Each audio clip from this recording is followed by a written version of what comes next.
Welcome, and Khoa. Today I'll be your examiner for the speaking. So now we move to the part two of the speaking test. The question is describe a friend you like to talk with.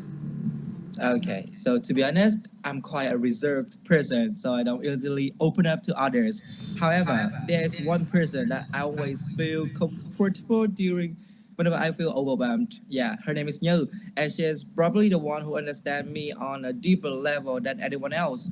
I first met her back in the secondary school when we were assigned to sit next to each other, and at the time we were completely different. She was outgoing, confident, and naturally good at connecting with people, whereas I tend to keep things to myself and overthink a lot. Because of that, I initially felt a bit intimidated and didn't really talk to her much. But things started to change when we were put in the same group for a school project. Spending more time together made me realize that behind her cheerful personality, she was actually very thoughtful and emotionally aware. She has this rare ability to make people feel heard and understood, which gradually encouraged me to open up. So, what I enjoy most about talking to her is that our conversations are never superficial. We can talk about anything from everyday life to personal struggles or even some of the random thoughts that don't seem to make sense at first. But more importantly, she never judged me. Instead, she listens patiently and gives advice in a very gentle and constructive way, which really helps me gain a different perspective.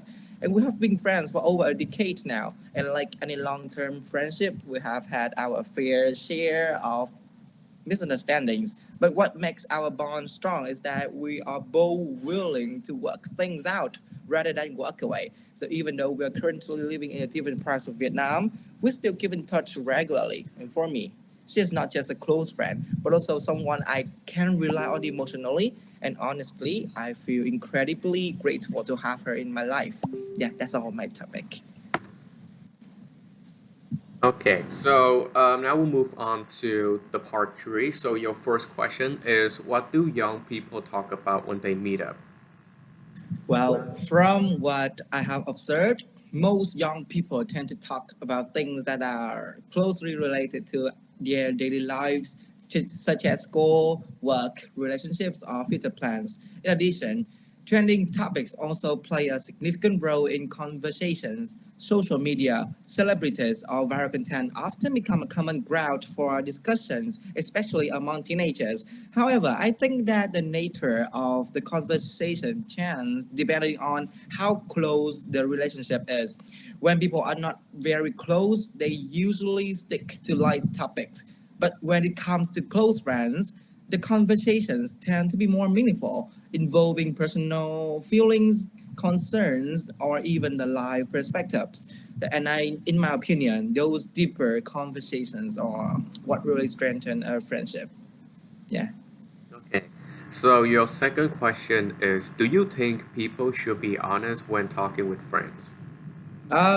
Yes, I strongly believe that honesty is a fundamental element of any healthy friendship, as it helps build trust and mutual understanding. However, I don't think that honesty should be expressed in a completely blunt or insensitive way. There is a fine line between being honest and being hurtful.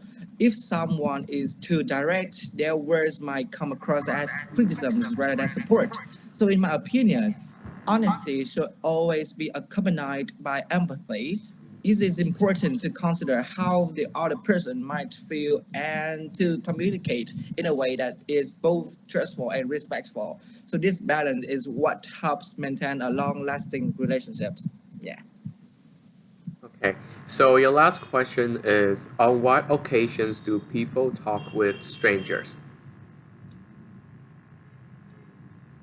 Well, I think that people usually talk to strangers in practical situations, such as asking for directions, ordering service, or seeking help in the public places. These interactions are quite common and often necessary in daily life. But on the other hand, there are also some of the emotional situations where people may choose to talk to strangers. For example, When someone feels stressed, overwhelmed, or even isolated, they might find it easier to open up to someone they don't know. It's simply because they less fear of being judged. But this is especially evident on online platforms where people can share their thoughts anonymously and receive support from others.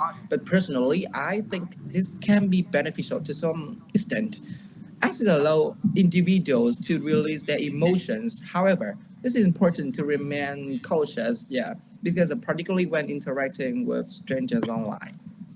Okay, so now I will give you your feedback. So first is for fluency and coherent. I think you spoke very fluently overall, and your ideas were well organized and very easy to follow. Your part two answer was particularly strong, and you also told a clear and engaging story about your friend. In part three, you handle the questions confidently and develop your answer well with clear explanations and example.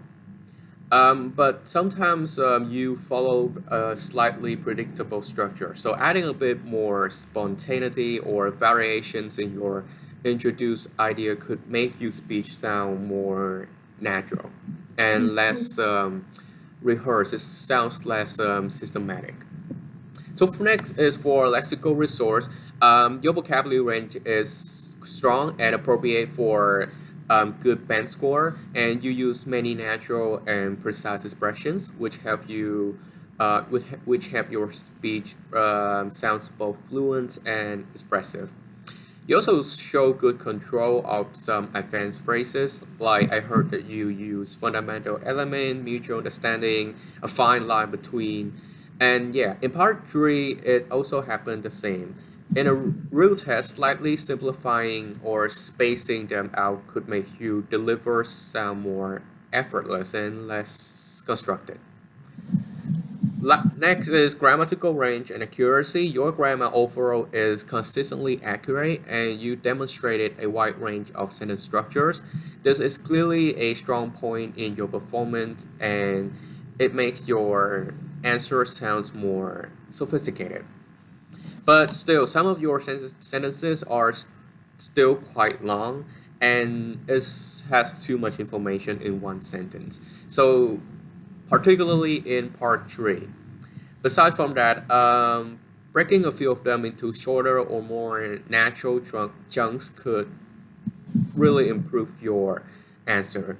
For the pronunciations, there were some overall you didn't make much errors on pronunciation. However, there were some minor slips like the word different. You said it as different. So notice on that. And the word stand, you said it as a stand. So notice on that word also. Aside from that, it didn't affect the overall flow of your part three answer. So overall, poor pronunciation, you did really well. So that's all of my feedbacks on your speaking part two and part three. Yeah.